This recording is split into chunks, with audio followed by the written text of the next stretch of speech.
Assalamualaikum warahmatullahi wabarakatuh. Kami dari kelompok 4 izin untuk mempresentasikan hasil diskusi kami terkait mata kuliah biologi molekuler lingkungan perairan review materi 3 in 1. Next.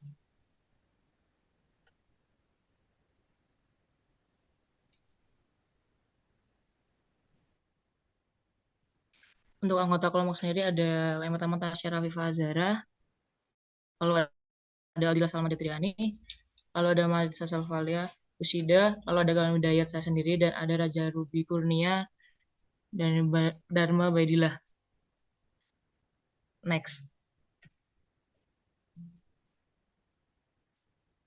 Selanjutnya akan dibahas oleh rekan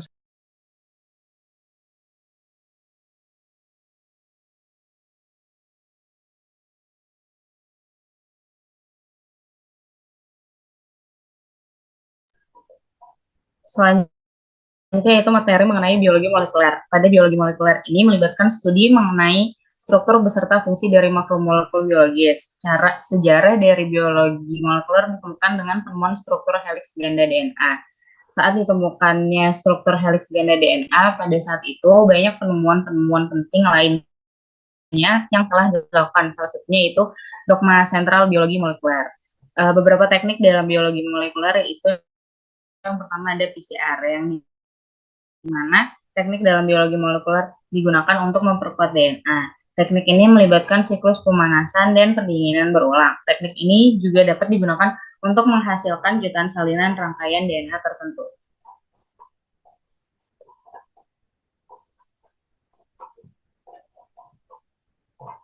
Selanjutnya itu elektroforesis gel, yang merupakan salah satu teknik pada biologi molekuler yang digunakan untuk memisahkan fragmen DNA berdasarkan ukuran serta muatannya.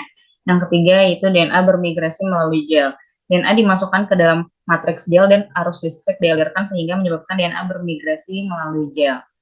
Kemudian terjadinya pemisahan dan visualisasi. Fragmen yang lebih kecil cenderung bergerak lebih cepat dan lebih jauh dibandingkan dengan fragmen yang lebih besar.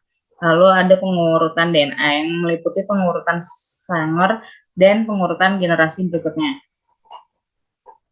Untuk penerapan biologi molekuler sendiri, yaitu salah satu pengaplikasian utama biologi molekuler adalah rekayasa genetika, di mana dalam rekayasa genetika ini melibatkan manipulasi DNA suatu organisme untuk menambah atau menghilangkan sifat-sifat tertentu. Penerapan penting lainnya dari biologi molekuler ini adalah adanya terapi gen, di mana terapi gen ini akan melibatkan penggunaan gen untuk mengobati atau bahkan untuk menyembuhkan suatu penyakit genetik. Terapi gen juga berpotensi untuk digunakan dalam pengobatan kelainan genetik lainnya di masa depan. Materi 2 yaitu tentang karbohidrat, protein, lipid, metabolisme, dan juga katabolisme. Next.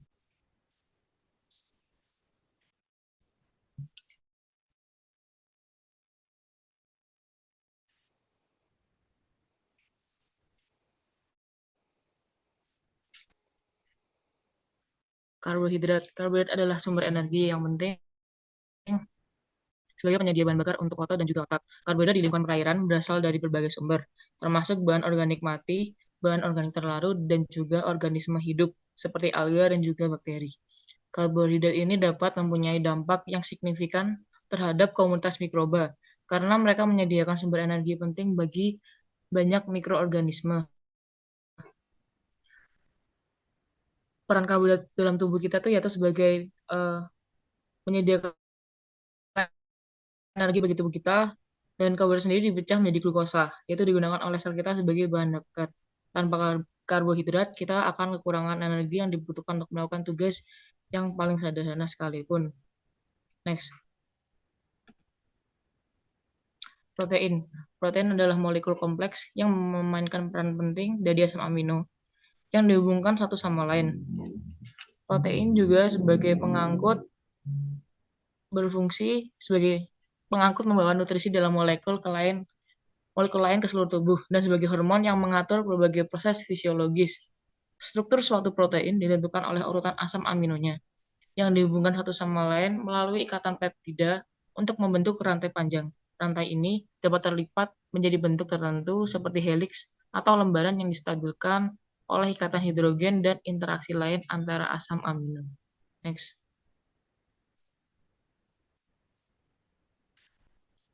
Lalu selanjutnya ada lipid. Lipid adalah molekul beragam yang memainkan peran penting dalam tubuh. Ada beberapa jenis lipid, masing-masing memiliki sifat dan fungsi uniknya sendiri. Lipid memainkan peran penting dalam tubuh manusia dengan berfungsi sebagai sumber energi. Selain sebagai penyimpan energi, lipid juga berfungsi sebagai insulasi.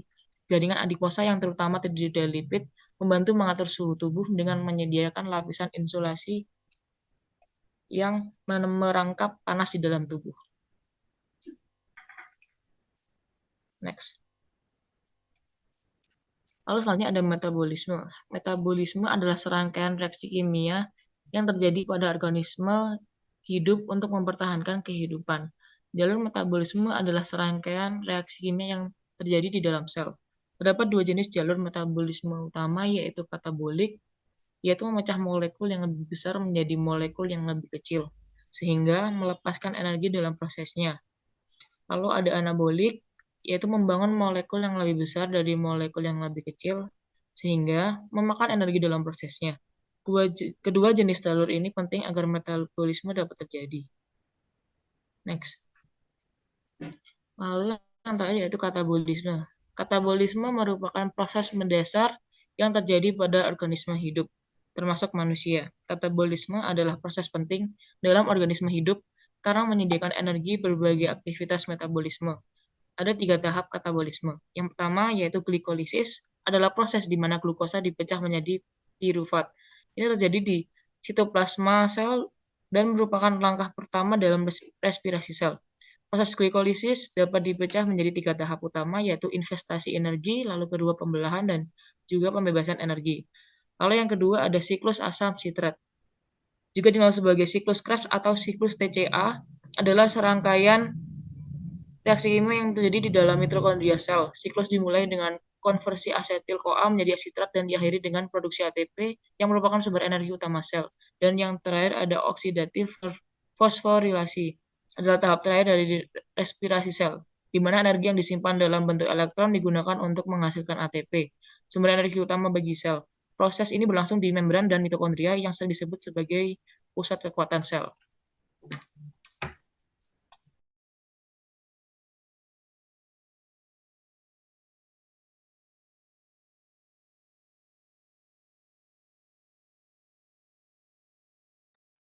Selanjutnya yaitu materi ketiga tentang enzim, sistem degradasi bahan organik dan anorganik. Next.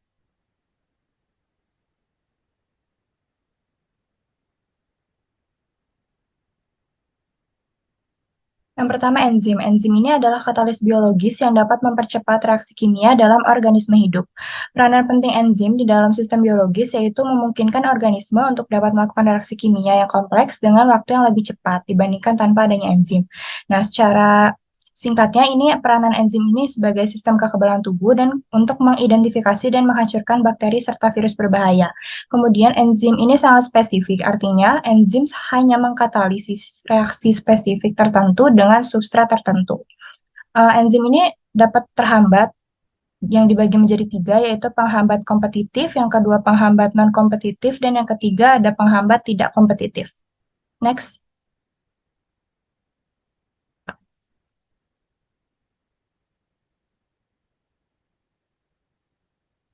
Faktor-faktor yang mempengaruhi enzim. Jadi kecepatan enzim mengkatalisis suatu reaksi ini bergantung pada beberapa faktor antara lain ada suhu, pH, dan konsentrasi dari substrat. Suhu ini saat suhu meningkat, maka laju reaksi umumnya akan meningkat sampai titik tertentu. Setelah itu lajunya akan menurun dengan cepat karena terjadinya denaturasi enzim. Kemudian untuk enzim ini memiliki kisaran pH optimal untuk beraktivitas secara optimal. Dan untuk konsentrasi substratnya, semakin tinggi konsentrasi substrat, maka akan mempercepat laju hingga titik tertentu. Setelah itu, laju akan menurun karena kejenuhan situs aktif dari enzim. Next.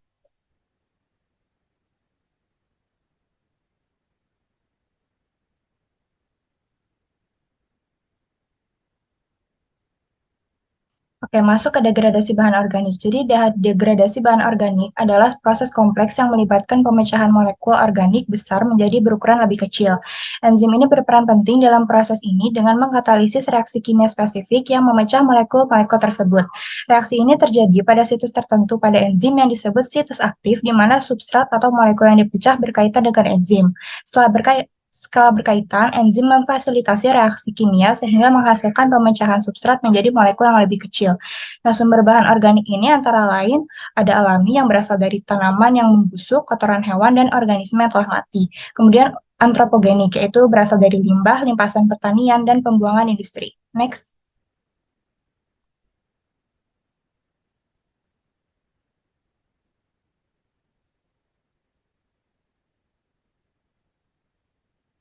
Oke, pengaplikasian sistem degradasi bahan organik ini mulai dari pengolahan air limbah sampai dengan bioremediasi. Sistem degradasi bahan organik dapat digunakan untuk menghilangkan polutan dan zat kontaminan air limbah sehingga aman untuk dapat dibuang ke lingkungan. Pemeliharaan dan pemantauan yang tepat dibutuhkan untuk dapat memastikan bahwa sistem berfungsi dengan baik dan efisien. Next.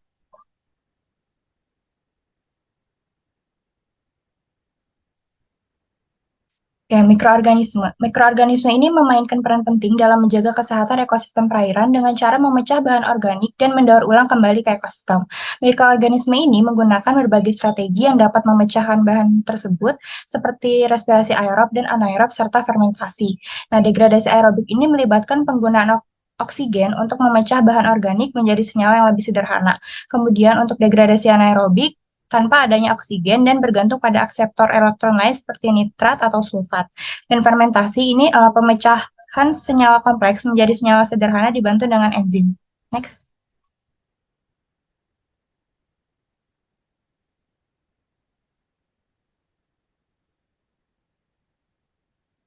Degradasi bahan anorganik adalah proses yang dilakukan oleh mikroorganisme seperti jamur dan bakteri untuk mengubah bahan anorganik menjadi bentuk yang lebih sederhana dan dapat digunakan untuk energi dan pertumbuhan organisme. Beberapa jenis enzim degradasi bahan anorganik antara lain oksidoreduktase, yaitu mengkatalisis transfer elektron dari satu molekul ke molekul lainnya. Kemudian hidrolase, yaitu memecah molekul dengan menambahkan air ke dalamnya. Kemudian liases yang mengkatalisis pemutusan ikatan kimia tanpa menambahkan atau menghilangkan air.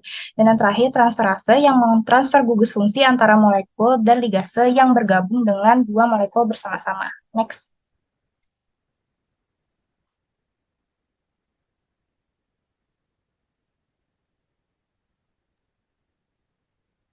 Baik, selanjutnya yaitu ada materi yang keempat, yaitu mengenai teknik analisis biokimia, teknik analisis biologi molekuler, dan teknik analisis mikroba.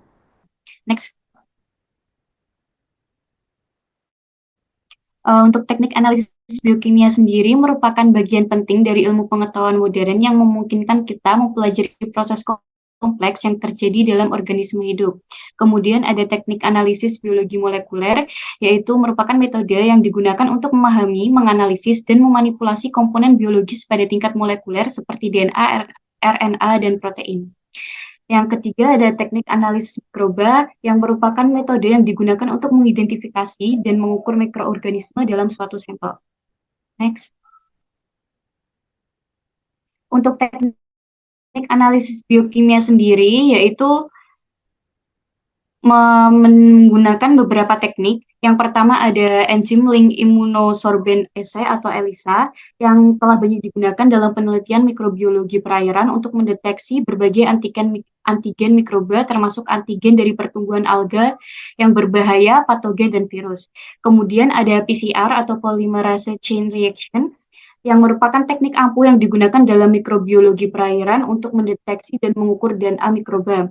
Yang terakhir ada hibridisasi fluoresensi in situ atau FISH, yaitu merupakan teknik ampuh yang digunakan dalam mikrobiologi perairan untuk memvisualisasikan sel mikroba tertentu. Kemudian ada teknik analisis biologi molekuler. Yang pertama ada PCR, yang merupakan teknik yang digunakan dalam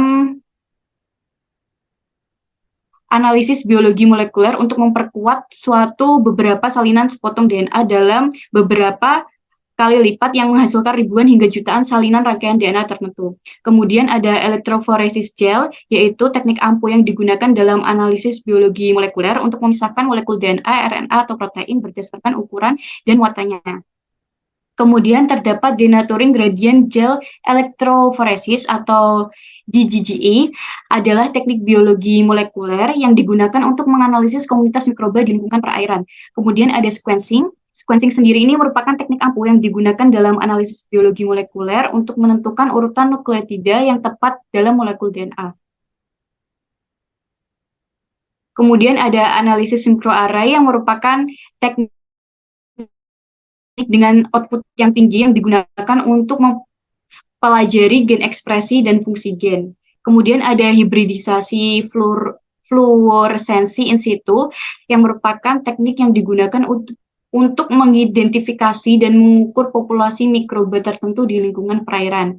Kemudian yang terakhir ada metagenomics yang merupakan sebuah bidang studi baru yang melibatkan analisis DNA komunitas mikroba di lingkungan perairan yang memiliki potensi penerapan metagenomik ada di bidang bioremediasi.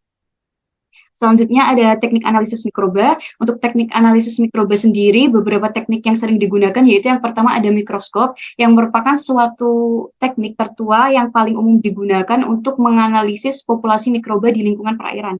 Kemudian ada flow cytometry, yang merupakan teknik yang lebih maju lagi daripada teknik mikroskop yang menggunakan laser dan fluoresensi untuk menganalisis populasi di lingkungan perairan.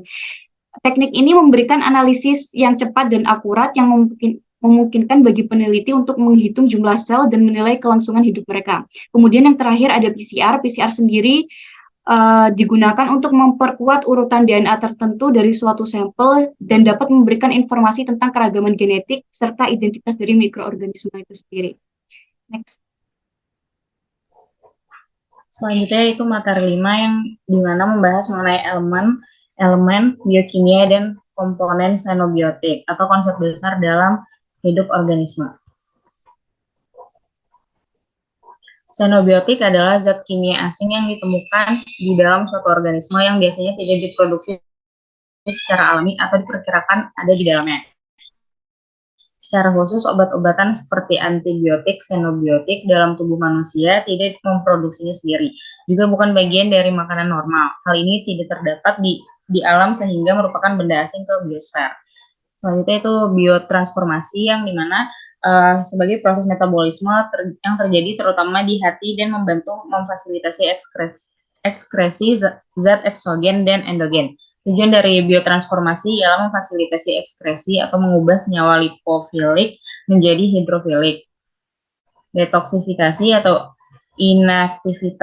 inaktivitasi atau bahan kimia yang merubah menjadi bentuk yang kurang beracun. Aktivitas metabolik mengubah bahan kimia menjadi bentuk aktif yang lebih beracun. Bagian dari biotransformasi adalah hati, situs metabolisme, ekstrahepatik atau dinding usus, konjugasi sulfat, paru-paru, ginjal plasenta, otak, kulit, dan kelenjar adrenal.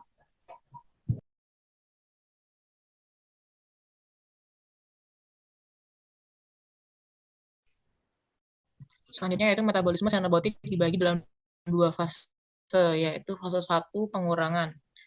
Pertama reduksi nitro dan azo, mikrosomal dan nitroreduktase yang bergantung pada NADPH enzim. Bakteri reduktase berperan dalam resirkulasi enterohepatik obat yang mengandung nitro ataupun azo. Lalu substrat ester amida glikosida dikatalisasi oleh enzim hidrolitik yang didistribusikan secara luas. Hidrolisis ester adalah jalur metabolisme utama obat ester. Estrase non-spesifik, hati, ginjal, dan usus. Pseudokolinesterase plasma juga berpartisipasi. Lalu fase 2, jenis reaksi fase 2 yaitu yang pertama glukuronidasi, lalu sulfasi atau konjugasi sulfat, lalu konjugasi dengan glutatione, lalu asetilasi dan metilasi.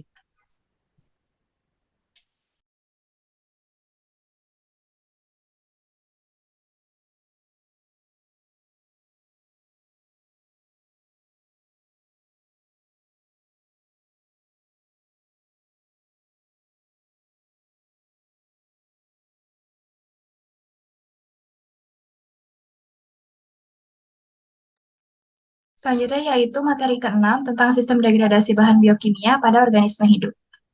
Bisa di next.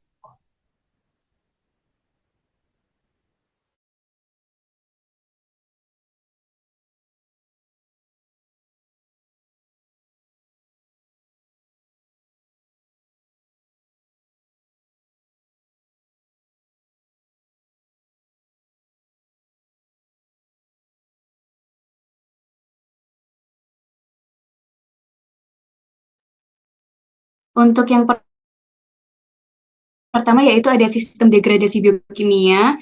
Untuk sistem degradasi bahan biokimia sendiri ini merupakan komponen penting organisme hidup yang bertanggung jawab untuk memecah berbagai biomolekul dan bahan di dalam sel dan jaringan. Sistem ini memainkan peran penting dalam menjaga homeostatis seluler, mendaur ulang nutrisi, dan menghilangkan produk limbah. Salah satu sistem degradasi yang paling terkenal adalah jalur ubiquitin proteosa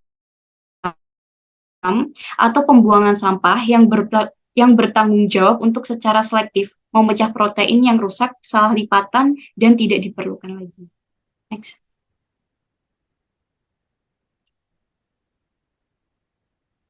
Untuk pentingnya dari daur ulang dan pembaruan biomolekul sendiri, yaitu yang pertama ada efisiensi sumber daya, yang kedua ada pembangkitan energi berkelanjutan, yang ketiga ada pemeliharaan integritas seluler, yang keempat ada mitigasi kerusakan akumulatif, yang kelima ada regulasi metabolisme, dan yang terakhir ada umur panjang dan rentang dari kesehatan. Next.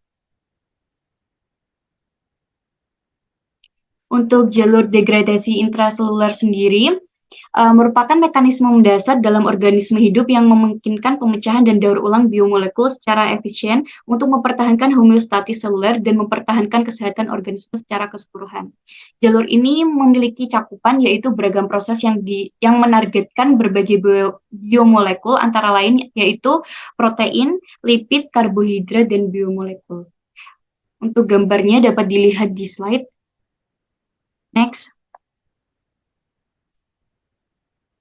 Kemudian untuk sistemnya sendiri ada yang pertama ubiquitin proteosome.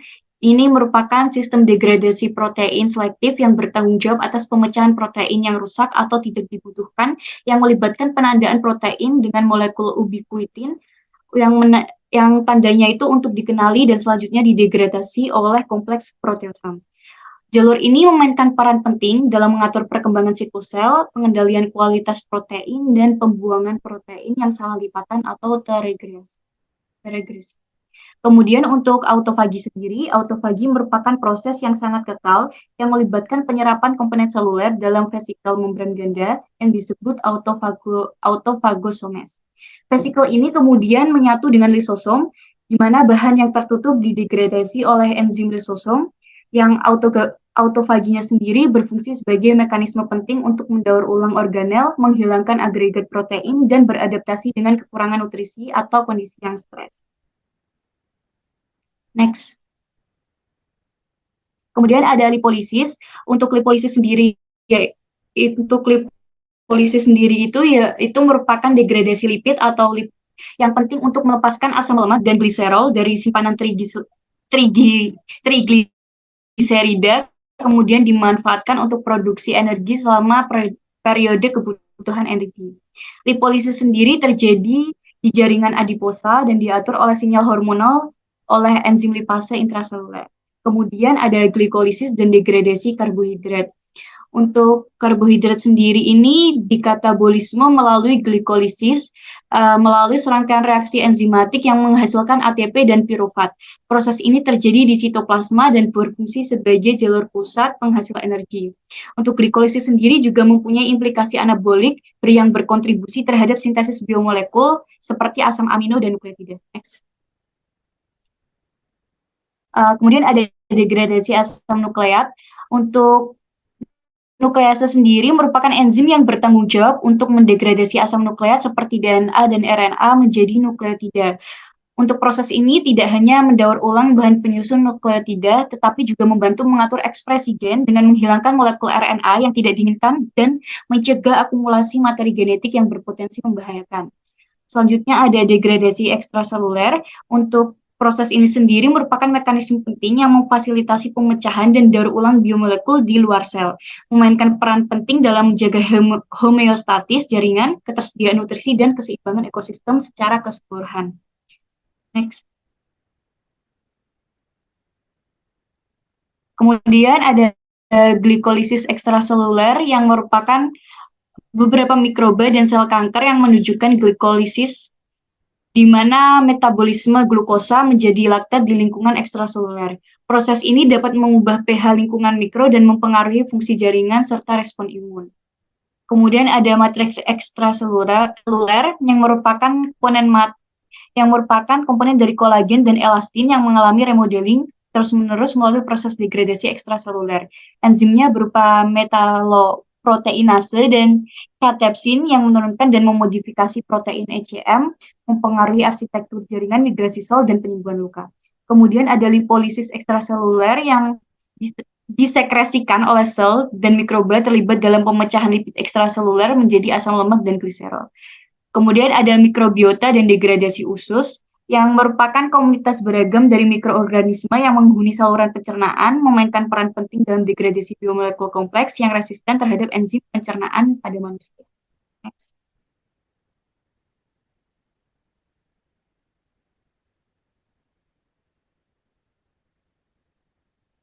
Kemudian ada pelepasan produk sampingan secara autokatabolik yang mengubah pH dan menstimulasi degradasi. Yang pertama ada fagositosis, yaitu proses seluler yang dinamis dan serbaguna dalam implikasi besar terhadap kekebalan pemeliharaan jaringan dan penyakit. Untuk proses ini sendiri melibatkan serangkaian peristiwa dimulai dengan pengenalan partikel target melalui reseptor permukaan sel.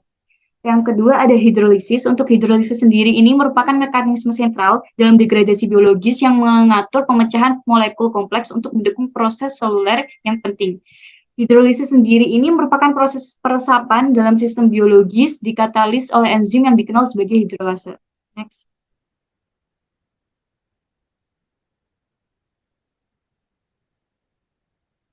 Pada sistem degradasi ini mencakup beragam proses biologis, kimia, dan fisik memainkan peran penting untuk membentuk dinamika ekologi, siklus nutrisi, dan kesehatan ekosistem secara keseluruhan. Pentingnya sendiri dari sistem degradasi ekologis melalui perspektif utama yaitu ada siklus nutrisi, aliran energi, penyerapan karbon, kesuburan dan kesehatan tanah, serta ketahanan ekologis. Pada bidang penelitian terbaru, sistem degradasi ini digunakan untuk memperlihatkan yang pertama yaitu gangguan penyimpanan lisosomal atau LSD, penyakit terkait degradasi, penemuan dan rekayasa enzim, degradasi dalam penuaan dan umur panjang, serta jalur katabolik dan teknik metabolik.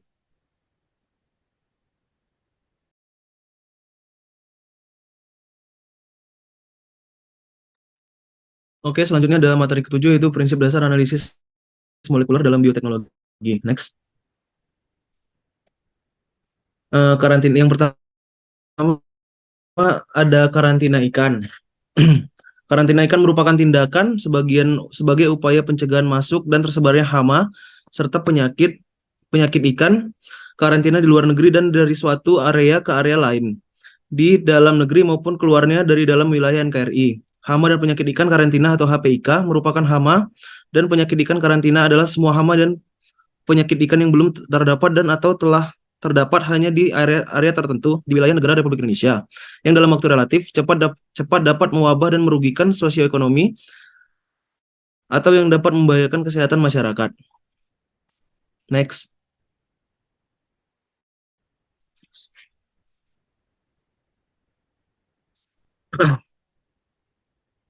Selanjutnya ada tujuan karantina ikan. Yang pertama itu adalah mencegah masuknya HPIK, HPIK serta OPTK dari luar negeri ke dalam wilayah NKRI. Yang kedua mencegah tersebarnya HPIK dan OPTK dari suatu area ke area lain di dalam wilayah NKRI. Yang ketiga mencegah keluarnya HPIK dan OTPK dari wilayah NKRI. Yang keempat pengawasan dan pengendalian masuk keluar atau keluarnya pangan dan pakan yang tidak sesuai dengan standar keamanan dan mutu. Selanjutnya ada yang kelima pengawasan dan pengendalian masuk atau tersebarnya agensia hayati jenis asing invasif dan PRG yang berpotensi mengganggu kesehatan manusia, hewan, ikan, tumbuhan dan kelestarian lingkungan. Dan yang terakhir adalah pengawasan dan pengendalian keluar masuknya tumbuhan dan satwa liar, tumbuhan dan satwa langka serta SDG dari wilayah NKRI atau antar area di dalam wilayah NKRI yang tidak sesuai ketentuan perundangan. Next.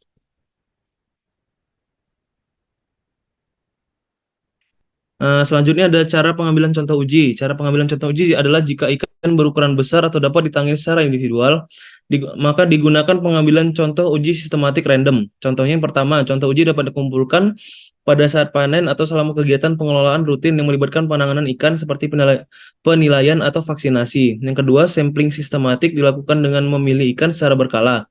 Jika ikan berukuran kecil atau tidak dapat ditangani secara individual, maka ikan harus ditangkap dengan cara yang paling efisien dan praktis. Yang ketiga, pengambilan contoh uji harus diupayakan dapat mewakili populasi. Yang keempat, ada pengambilan contoh uji dilakukan dengan memperhatikan target media pembawa dan target uji HPIK yang telah ditentukan. Dan yang terakhir adalah contoh uji dapat diambil dari ikan yang menunjukkan gejala sakit maupun tidak menunjukkan gejala sakit.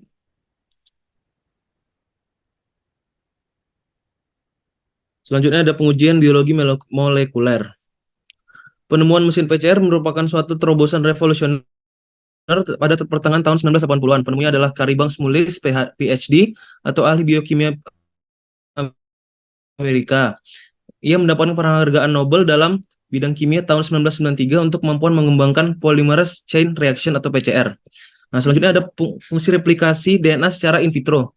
Yang pertama itu adalah diagnosa suatu penyakit, kedua identifikasi mikroorganisme secara biomolekuler, yang ketiga studi kekerabatan makhluk hidup, yang keempat pemetaan gen makhluk hidup, yang kelima rekayasa genetika, dan yang terakhir adalah gen terapi. Selanjutnya adalah kelebihan dan kekurangan PCR. Ya, untuk kelebihannya itu adalah pengujian PCR memiliki sensitivitas yang sangat tinggi, pengujian PCR sangat spesifik, pengujian dapat berlangsung dalam kondisi apapun atau kriteria sampelnya luas. Untuk kekurangannya itu lebih banyak. Yang pertama ada resiko kontaminasi yang tinggi menyebabkan hasil false positif. Terus ada mendeteksi adanya asam nukleat bukan infeksi. Lalu yang ketiga ada banyaknya inhibitors pada sampel menyebabkan false negative result. Dan yang terakhir adalah pengujian tidak mengindikasikan viabilitas patogen. Selanjutnya itu adalah teknik diagnosa PCR. Yang pertama itu adalah isolasi RNA atau DNA, yang kedua amplifikasi DNA, yang ketiga visualisasi DNA, yang terakhir adalah analisis interpretasi. Untuk faktor-faktor yang mempengaruhi keberhasilan PCR itu ada 4. Yang pertama ada jenis sampel atau jaringan yang digunakan dalam mengekstraksi DNA, yang kedua kuantitas dan kualitas DNA, yang ketiga panjang fragmen DNA yang diamplifikasi, dan yang terakhir adalah spesifitas primer.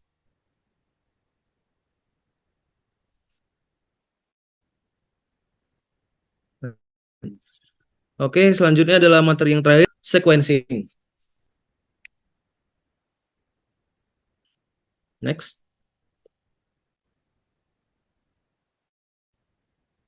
Next. Oke, yang pertama adalah RAPD, yaitu adalah metode untuk mendeteksi polimorfisme suatu genom organisme. Prinsip RAPD adalah amplifikasi DNA melalui reaksi PCR sehingga menghasilkan banyak salinan segmen DNA. Metode ini mendeteksi polimorfisme ruas nukleotida pada DNA dengan menggunakan sebuah primer tunggal yang memiliki rangkaian nukleotida acak. Pada metode ini, sebuah primer menempel pada DNA genom pada tempat berbeda. Umumnya masing-masing primer menyebabkan amplifikasi beberapa lokus. Salah satu keuntungan metode RAPD tidak memerlukan informasi. Next.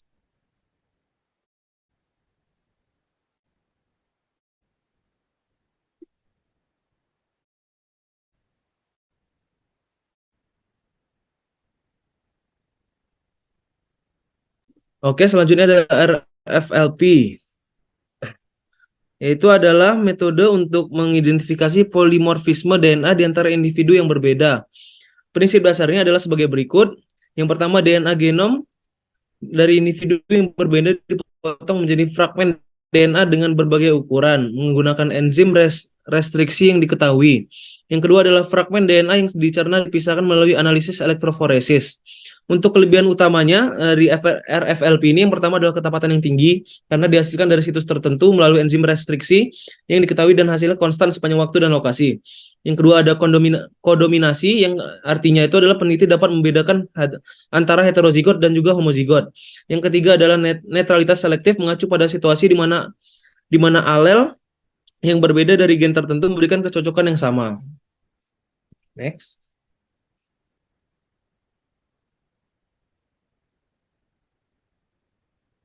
Nah, yang selanjutnya ada sequencing DNA.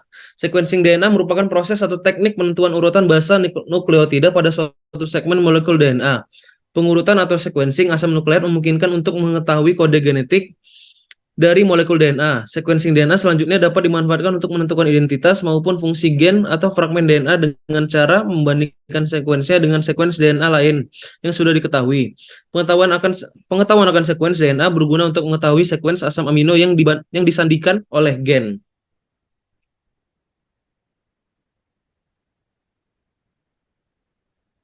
Lanjut, yang terakhir adalah metode. Yang pertama itu ada metode Maxim Gilbert. Metode ini langsung menggunakan DNA hasil pemurnian, sedangkan metode Sanger pada waktu itu memerlukan cloning untuk membentuk DNA untai tunggal. Seiring dengan dikembangkannya metode terminasi rantai, metode sequencing Maxim Gilbert menjadi tidak populer karena kerumitan teknisnya, digunakan bahan kimia berbahaya dan kesulitan dalam scale up. Nah, yang kedua itu ada metode Sanger. Metode Sanger yaitu perpanjangan atau eksistensi rantai DNA dimulai pada situs spesifik pada DNA, cetakan dengan menggunakan oligonukleotida pendek yang disebut primer yang komplementer terhadap DNA pada daerah situs tersebut. Primer tersebut diperpanjang menggunakan DNA polimerase, enzim atau juga enzim yang mereplikasi DNA.